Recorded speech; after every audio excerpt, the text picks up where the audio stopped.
All right, welcome back, guys.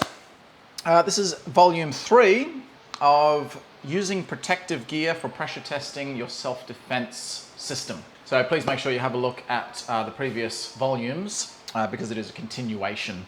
Although today we will be talking about MMA sparring gloves as the primary subject and how to use them for self-defense training. In the first volume, I gave a talk about why using some form of protection to pressure test is so important. So please have a look at that so you know what we're talking about. So this is carrying on now from our full boxing gloves that we talked about. All the same stuff applies to these generally, as far as the type of glove that we're looking for. So everything I told you about the big gloves, I'll just recap very quickly. We want something as narrow as possible, so it's closest to a real fist. It's not big and bulky. But we want it to have the maximum padding possible so that it protects our partner. So like with the boxing gloves, I have tested out a lot of different variations of shapes and sizes and brands of the MMA sparring gloves. So the main difference when looking for an MMA sparring glove compared to the boxing gloves that we talked about last time is that with a glove like that, the only criteria that I'm looking for is to be as small as possible and protect my partner as much as possible. As long as it fits on my hand, that's the only thing I care about for me as the glove wearer. Because like I explained in the other one, we're not learning how to fight with gloves on. They're only used to pressure test our partner. So again, have a look at the previous lesson to know more about that. So because of that, I'm not bothered if the glove is not super comfortable or if there's anything else I don't like about the glove, so long as it protects my partner and it's not massive. Whereas with the MMA gloves, there's another criteria. It has to be comfortable and loose enough, malleable enough to move your hand around, because we want to still be able to move. Because now with the MMA gloves, we are wearing them whilst practicing our art. The boxing gloves are only being worn for the attacker, just smashing through with punches. The practitioner of the Taiji or Bagua is using his open hands. Now it's different. We're using the MMA gloves. Well, we do several different things. Sometimes we both wear the MMA gloves. For example, we have exercises called Chi Sao, similar to Wing Chun. Most people know Chi Sao from Wing Chun, but Taiji also has Chi Sao. In the Bagua, there are other drills like that. So drills where you're partnering up and working with each other like this. But you're effectively trying to hit each other. So we can use the MMA sparring gloves for that. So we're both wearing them. Or just general fighting. Doesn't have to be a certain drill. You're just sparring. I mentioned in the boxing glove episode that one person wears the boxing gloves and the headgear and all the other gear. The other person wears nothing and defends and taps and strikes the facial gear. So we're doing something different, attack-defense scenarios. Now with the MMA gloves, we can actually just fight each other. So I'm fighting you and you're fighting me. Whereas when we do the scenario-based attack-defense drills, even though it's still free form, you're not doing a set, I do this, this, and then this. You're still doing free strikes. But for example, in our system, we never do kicks to the head. That's just one obvious example. I don't try to kick people in the head when I fight. But I will try to kick my students in the head. So when I'm doing that, I'm playing a role for them to learn something. Of course, if they want to take that level of skill to defend against kicks to the head to a higher level, they need to go and work with someone who's really good at kicking to the head. I'm okay at it, but at least I can get them started on that particular skill. Whereas now, when we're both wearing these, I'm using my skill as a Taiji Bagua practitioner, okay? So now we're fighting each other. You're actually fighting Eli Montague. You're not fighting Eli Montague pretending to be a kickboxer, for example.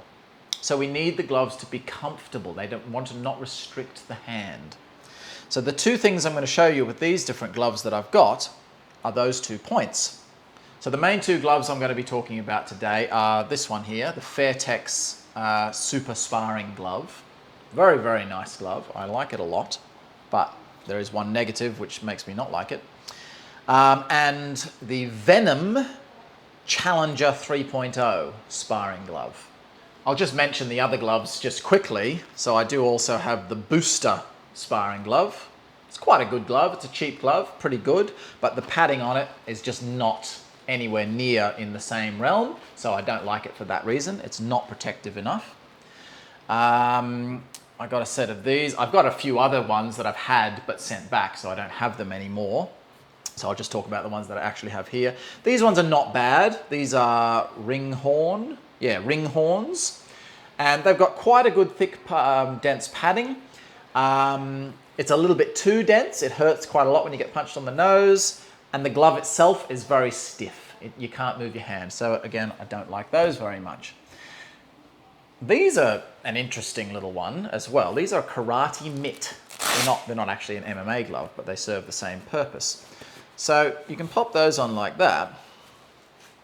Lots of padding. These are the ones I talked about in the boxing one, in the previous lesson, where I said that they're very, very soft, so that you can only use very light contacts, because anything more than that, even that hard, I felt my knuckle on my hand. So they're too soft to hit hard, because they'll just compress all the way. But for very light contacts, people who are just getting started, they don't want to get hurt at all, light contact, they're quite good. They're only $35, comparatively to, $90 or $150 for these ones. So if you want something cheap and simple to start off with, you've got total freedom of hand movement that you want. So you can do all your grabs and parries and do whatever you want. But if you put in a light bop, little jab on the nose, it gives you that little bit of protection. So they're pretty cool. The only downside really that I can see, if you did a heavier shot, you're going to feel the knuckles, so that's one thing. But if you're not hitting hard, it's not a downside. The only actual downside is if you are actually practicing grappling work within whatever sparring you're doing, these are not designed for grappling work. Yes, you can open your hand and so on. I assume with karate, that's more so that you can do your palm movements, but it's not meant for grappling. What I mean by that is, look at the glove. If I move it, see? It's not secure on the hand. It moves off the hand quite easily. And my guess is if it was, in some kind of a tight lock, if I had to pull my hand out of that now, I feel like there's a pretty high chance I'm going to break the glove. So that's the downside to that particular type of glove. These come in all different brands. A lot of different brand names do the same glove. They're just called the WKF Karate Mitt, World Karate Federation, WKF. You can get them with or without the thumb guard. I prefer with the thumb guard. It holds it on your hand a little better. But yeah, they're quite a good little piece of equipment for those purposes that I mentioned. And then this other one that I got this from the club that an MMA club that I was actually training at. So it's their personal glove. It's a very nice glove for the price. It was cheap, only $75. It's very sturdy, but again, a bit stiff on the hand. So for what we do, Taiji and Bagua, we want to be as fluid and soft as possible. So I do find my hand was a bit clunky. It just felt like I was having to use a lot more tension than I would like in order to wear this glove. The other downside to this glove is, again, the padding is a little denser. It's a little harder than, say, the Fairtex and the Venom. So again, for those light contact shots, same principle that I was talking about with the boxing gloves, all your light contact shots, it doesn't squish and mold around parts of your face like your nose. So not too fussed on that for doing what we do. So that brings me to the two favorite ones that I've been using. They're favorite for two different reasons. Okay, I've got each one of these gloves in a small and a large. So I've got the small and a large size there.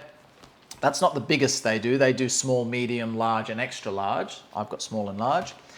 These guys do small, medium, and then this one's classed as a large / extra large. So I've got the two opposite ends of the scale with those two. Okay, one thing I really like about this glove, the strapping system's just nice and simple, right? It's just one simple strap, just goes around, done, okay? Whereas on a lot of the other gloves, they have like a double loop around thing, which means you have a lot more on your wrist. That's of course designed for boxing MMA stuff, where they want their wrist to be strapped and tight. We don't want that in what we do. So this is ideal, because look, I can move my wrist around without any problem. No, not really any restriction.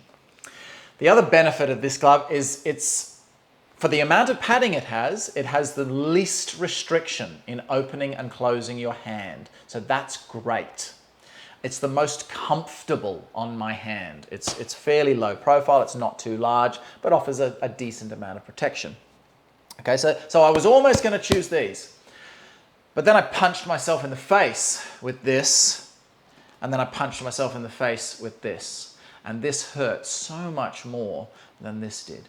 So that was like, okay. So it's comfort versus protection, okay? This is still really quite comfortable, but offers probably double the amount of protection that this particular glove offers, whether it be in the small size or the large size. Now see, with the Fairtex, if you have a look there, if you can see, this is the small, this is the large, there's almost the same amount of padding. There's a tiny bit more on the large, but barely any more. However, it is physically a much larger glove. Now, whereas with the Venom, I think you can probably see there quite obviously, the larger size has thicker padding as well, which is obviously nicer to have thicker padding. Now, if it was the opposite way around, what I would like, my perfect glove would be this size. In fact, this size, this is even smaller again. That size, because you see, that's more or less the same width as my own hand. So a glove that size that had the same thickness of padding as that, same density, same quality of padding, that would be my perfect glove. But I have not been able to find that anywhere. The only thing I've found sort of like that is this one. That's got the thickest padding, but it's, as I said, it's so soft, it doesn't really offer much protection. So that would be my personal ideal glove, but can I find that? I don't think so, unless I custom make something. Now, could I wear the small gloves? With these ones, for reference, the small size fits me very nicely. So I'm about 181 centimeters tall. My hands are average size for a guy that height, I guess. These fit me very well. I would say there's actually a bit of extra room in there. If you were a bit bigger than me, you could still fit into the smalls. If for some reason you wanted to use the bigger size, because it does have that little bit more padding, you can't. Because, not if you've got the same size hand as me, because if you have a look at my fist, when I make a fist in this glove, see how my knuckles aren't lining up, especially my little knuckle? So when I throw a punch and hit something with that, it doesn't feel right. I can actually hurt my knuckles when I hit something because the knuckles aren't lining up properly because the finger points are too large, and so it's not allowing my fist to close. So there's that negative there. So you can't use the larger size even if you wanted to. Whereas with the Venom glove, the small size, I'll go through the small size first. So as I was saying before, with the Venom glove, it's a nice strap system that pulls through nice like that, but you do have to go around and again. So if you're doing MMA, you might like that, but for me, I don't like having such a big chunky thing. So that's a negative side of this one. So that's a lovely glove because it's so small. It's only the same width as my own hand. I love that. But on the negative side, because it's actually too small for me, I mean, I actually think it's not too small for me, but I think by the way the manufacturer works, they would probably tell me this glove is too small for me.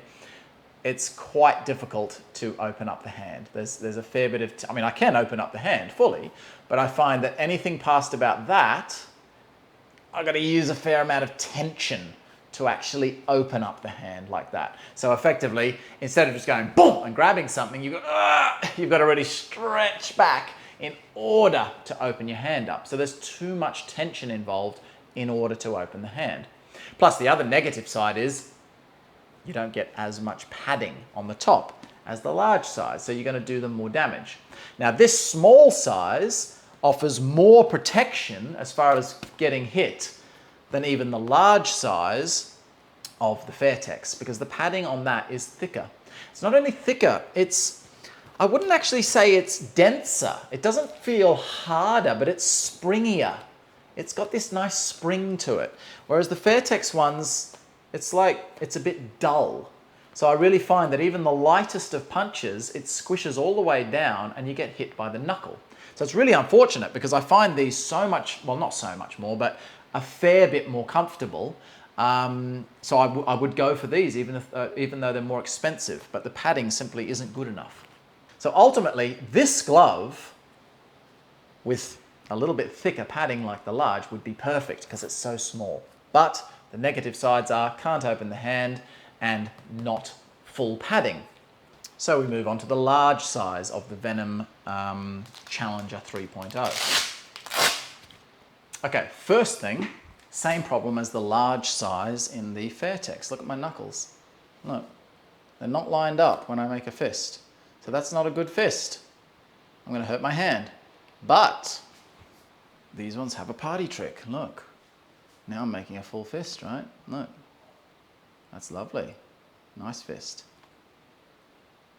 See, I haven't put my index finger and my little finger through the holes. They're still through the band here, but there's holes between each finger hole, which the Fairtex, you can't do that. There's no holes in there, so you can't do what I'm doing right now.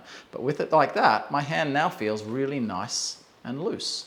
It's open nicely. I can still spread my fingers or close my fingers, but I can make a proper fist when I close my hand. So with this glove now, it's a little bit more, because it's a larger size, so it fits me better. It's a little bit more, less tension to open the hand up compared to the small size. Still not as loose as the Fairtex. That's the ultimate as far as looseness of hand goes. But this is second best. So it's pretty loose as far as opening the hand. I can make a full fist underneath for when I am punching, so that's great. I've got good thumb protection, as does the Fairtex. Have good thumb protection as well. Negative sides are, it is bulkier around the wrist, and the glove in general is a lot thicker, so it's wider, so it's a fairly bulky glove. They're the small negatives. But the major benefit is the amount of padding, and it's good padding. It's soft enough to squish over the nose. It's thick enough to squish over the nose. But not so soft that it squishes all the way and then still gets a knuckle in your face. There's almost as much padding here, right where the knuckles need it to be, as some of the boxing gloves. Not quite as much, but there's almost enough. And keep in mind, you're generally using these for closer training, in close training. So the amount of force you're going to be delivering isn't going to be as much as your big swinging type punches. So these suffice for what we need them to do. So again, it's up to you as to what you want to do in your practice. You could very well use the small size Fairtex if you wanted to do that. They are more expensive. They're $150 Australian compared to $90 for those, but they are a very high quality glove, so that's great. They're both made out of synthetic leather, if you're wondering. But if you were only ever going to hit each other very light contact when you're doing your sparring with gloves on like this, well then this would be fine. There'd be no problem with that. It does still hurt more, even just, I won't do it, but even just that kind of pressure, just very light pressure, this still hurts more. I don't like getting hit by this, whereas when I get hit by this, I'm like, well, yeah, that's okay. Especially if it goes right on the nose or something like that. But again, if you were only tapping each other light, it would probably be okay. If I was only going very light pressure, I'd probably favor the looseness of these over the protection of these. But because I want to have a little bit more oomph in the way that I train, I'll vote for these over these.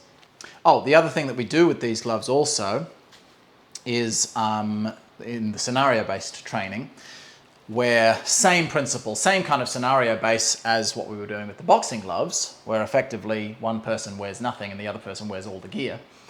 But they have to wear these instead of the boxing gloves so that when they attack, they're doing grappling attacks. But see, when you're doing grappling attacks, you don't want to be focusing on just grappling attacks. Because I've seen so many people, and if we're doing striking, they've got their guard, great. And then we go, okay, let's do grappling. And I'm finding I'm like slapping them in the face all the time. Because their brain goes to, I'm practicing grappling, so they stop guarding their head from strikes. So it's very important that if I'm going to try to do a takedown on you of whatever kind, that I still wear gloves so that as I'm coming in, boom, I might try to punch you on the nose to startle you and then do my takedown. So yeah, we can do our scenario based. Now, if you were only using them for that kind of training, it wouldn't matter so much that they're a little bit stiffer. because again, I'm not really doing my taiji or bagua while I'm doing that. I'm just trying to do other methods. But if you're using them for that sparring where you're doing a chisao or things like that, then you want them to be relatively comfortable. So for my own students and myself, I'm pretty sure I've set my mind for the boxing gloves. As I said, definitely set my mind on those Sting ones I was telling you about. Pretty sure I've set my mind on these ones because they do offer the most nice protection. If I can find something like this that has that protection but is looser on the hand, that would be ideal. But what I'm hoping for is that, now these are a brand new pair of gloves, I haven't used them much at all. What I'm hoping for is with a bit of time, they might loosen up anyway. So in which case, maybe these get looser and come sort of more in line with the Fairtex ones. Then they'd be perfect. I mean, no, the perfect thing would be being able to use the small size, because then it's physically smaller on my hand. Especially when you're in that close stuff, having that big glove on your hand can sometimes mean you can't do a certain technique where you might have been able to get your hand out and in somewhere. You might not be able to do it, so therefore you might stop practicing that technique because you can't do it with the glove on. Keep in mind, when you're practicing, you can also always do your chisao and your other sparring with just touch contact so that you can practice without anything on your hands. But what I think I'll probably do with these, as I said, this glove is a little bit too small for me in terms of it feels a bit stiff. It's too tight on my hand, whereas this glove feels quite bulky, but I love the protection. But maybe the medium. There's an in-between size, so I thought I'd just buy two opposite ends of the scale to test out first. But I think probably the medium size for me and every average-sized person. Smaller people, most females, for example, will probably go for the small glove within my club. Big guys can use this one, but most average-sized guys maybe will use the medium. That might get that halfway between. It'll be closer to this in terms of size, so it's a bit smaller, not so bulky, but it'll have a little bit more padding than that, and hopefully a little bit more freedom of movement in the palm and the wrist. So I think that's all I needed to tell you with regard to self-defense training, pressure testing with MMA sparring gloves. Oh, sorry, one more thing. The actual MMA glove, the little 4-ouncer, proper MMA glove. One interesting point, actually, I'll just tag on here, you may find interesting. There's a video on YouTube where some scientists got some pressure testing equipment where it measures power, measures pressure when you hit the thing. They got a professional boxer in to hit the thing with a bare knuckle, with an MMA glove, and with a full, big 16-ounce glove. I think it was called something like "Which gloves do the most damage?" or something to that effect. If I can find it, I'll tag it down the bottom in the description. Anyway, what they found was that the bare knuckle, I can't remember the exact numbers, but let's say hypothetically, I think it was something like he got 360 kilos of pressure when he hit with the bare knuckle. When he hit with the big glove, that came down to like 280, for example. That was roughly about the numbers. So a fair bit less, right? There's still a hell of a lot of force going through it, but a considerable amount less.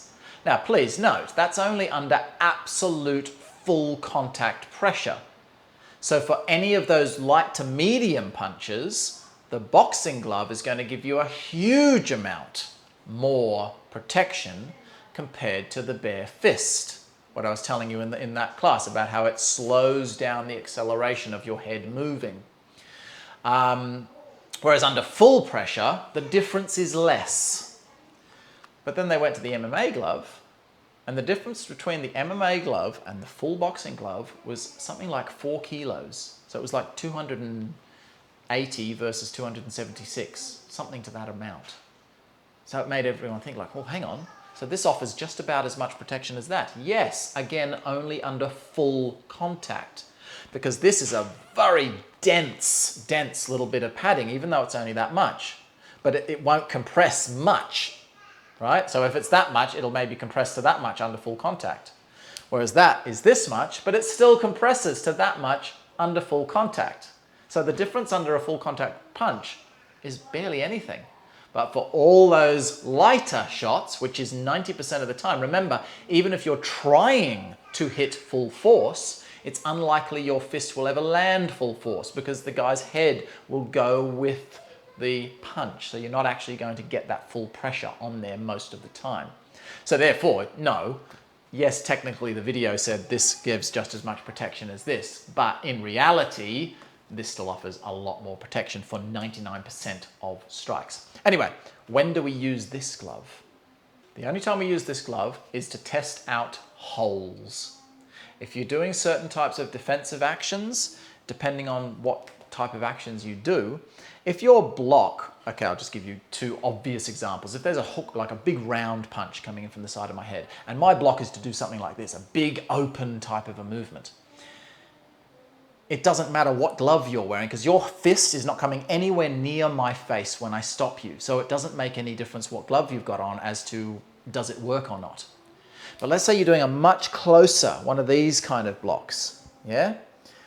With the big glove on, you might think it's working, but maybe, look, there's a hole here, or even here, there might still be a little hole, or maybe a gap over the top of your head, or something. You see, that there may be a potential hole is all I'm saying.